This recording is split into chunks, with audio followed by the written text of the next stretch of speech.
Alors, je suis Gaëlle Octavia, je suis écrivaine.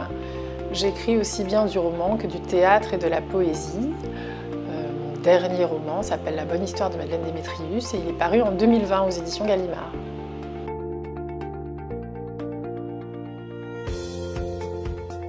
Ce qui motive un écrivain, et la seule chose qui doit motiver le fait d'écrire, c'est la passion de l'écriture, de la littérature, c'est l'envie d'écrire.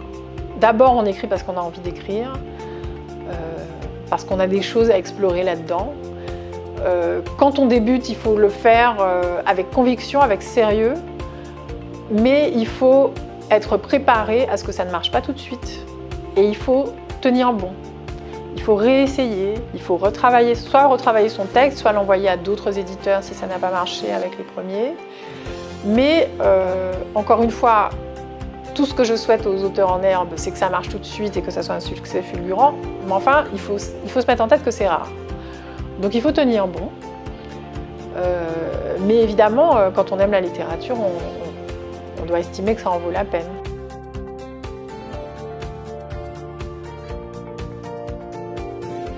C'est quelque chose qui demande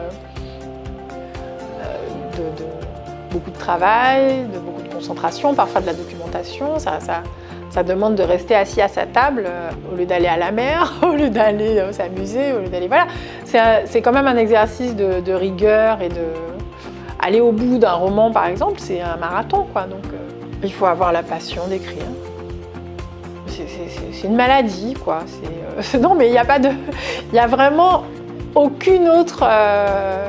C'est-à-dire c'est une condition nécessaire et suffisante pour le faire, parce que la question du talent, c'est une question... D'abord, c'est subjectif, c'est-à-dire il y a des gens qui vont estimer que quelqu'un a du talent et d'autres non.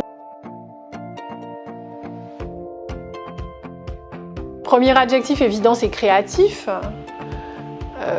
Créatif, je dirais créatif, endurant. Et solitaire aussi quand même. Il faut quand même avoir une bonne tolérance à la solitude parce que ça se passe essentiellement seul, cette affaire.